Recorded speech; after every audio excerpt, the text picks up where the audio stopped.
Il fallait éviter le pastiche, dépoussiérer la statue, décoiffer le mythe, désembourgeoiser le style et effaroucher la cliente.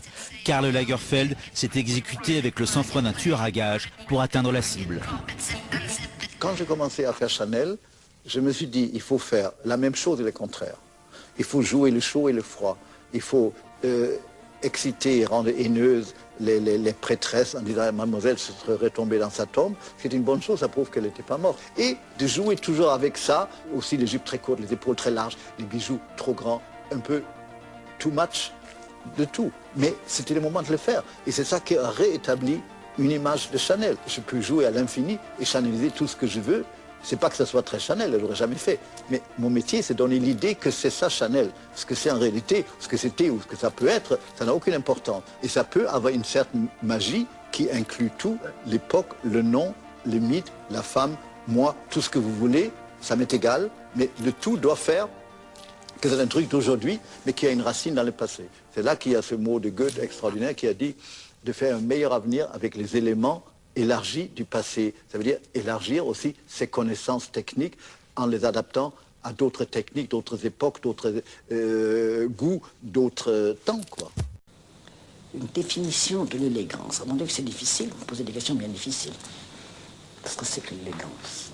Beaucoup de choses, vous savez. Ça comporte beaucoup de choses. Vous mettez un torchon et vous êtes chic dedans. L'élégance, n'importe qui peut être élégant s'il est élégant de dedans. N'importe quelle paysanne, n'importe quelle femme du fin fond d'Afrique peut être élégante par sa façon d'être. Mais ce n'est pas la robe qui va changer ça. Je vous dirais que je ne peux vous dire que ce que je répète sans arrêt, qui pour moi est un fait, mais que peut-être tout le monde ne comprend pas, je trouve que les femmes sont toujours trop habillées et qu'elles ne sont jamais assez élégantes.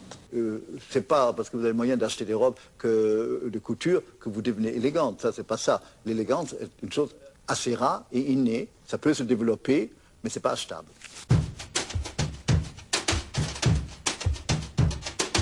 Souhaitons un bon anniversaire aussi à une institution de spectacle, de Palace. Début des années 80, les années Palace, la Dolce Vita d'un temps sans sida. Karl Lagerfeld organise et paye des fêtes vénitiennes sur fond de disco. Il se déguise mais ne danse pas. Versailles, Paris et Monaco sont les bals masqués d'une vie où il ne cesse de se montrer pour mieux se planquer. La fin du Palace sonne comme une fin de partie et la décennie s'achève tragiquement avec la mort de son ami. Claudia a remplacé Inès, ce sont les années 90, des années de deuil et d'ennui. Il accumule les livres, les kilos et les maisons, l'éventail le protège des mauvaises haleines et abrite un visage qui ne cesse de s'enrober. Je ne veux pas pleurnicher sur des trucs que je m'efforce d'oublier. Quand même, l'arrivée du sida a quand même tué une certaine génération, un certain monde, une certaine insouciance, une certaine gaieté. Là, je ne fais pas un jeu de mots, hein. J'ai fait des collections de 18e parce qu'au fait le présent ne devait pas trop me plaire. Je commençais à me désintéresser à moi-même. J'avais grossi, puis un jour je me suis réveillé en disant mais c'est pas toi, ça marche pas, non, tu es fou. Et je recommençais à zéro. Et voilà. Dans le privé, il y a eu quelques problèmes un peu tristes que je ne préfère pas évoquer, qui font que je trouve ça nettement moins drôle. Mais ça peut arriver à tout le monde. Un grand deuil, on peut dire. Oui, c'est ça. Mais ça, ce n'est pas un sujet de conversation.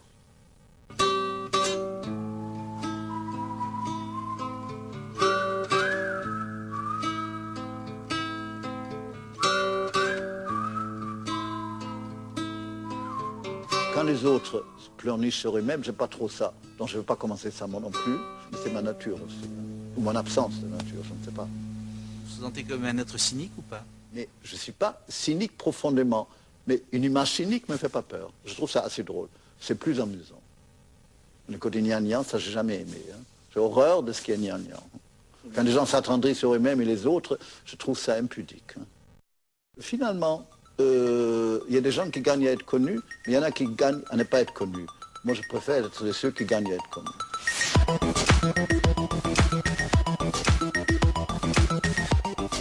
Karl Lagerfeld est aujourd'hui un logo à lui tout seul. De Paris à Hong Kong, de New York à Shanghai, sa silhouette amaigrie s'imprime sur des t-shirts, inspire les jeux vidéo et affole les codes barres. L'Occident, devenu un aéroport géant, a fait du luxe son dernier rêve et de lui une icône. Il réalise ce qu'Andy Warhol avait prédit, les grands magasins deviennent des musées et les musées des grands magasins.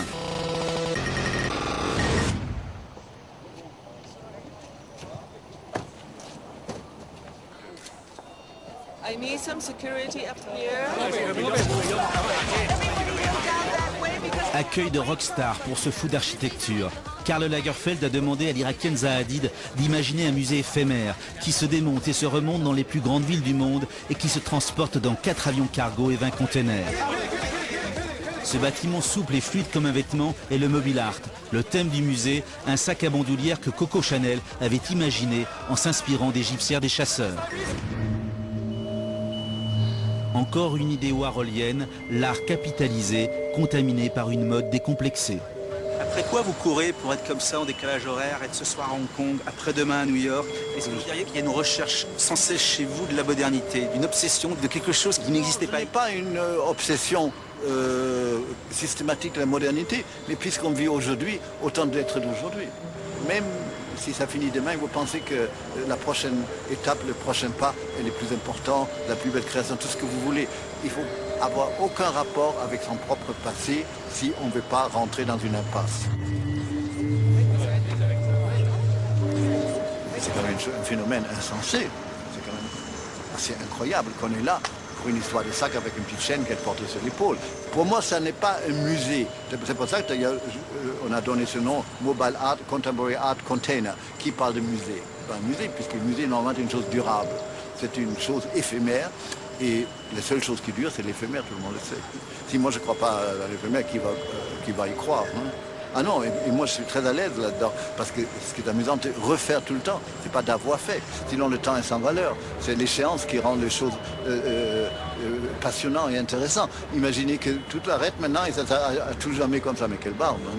Non, non, la fragilité de la vie et la fragilité de la mode, c'est des choses qui me vont très bien, chacun son tour. Hein? Je suis dans un monde où il n'y a que l'injustice. C'est pour ça que les gens qui veulent faire ce métier doivent se dire d'avance, c'est pas parce qu'on a envie de faire qu'il y a une justice, qu'il n'y a pas de justice.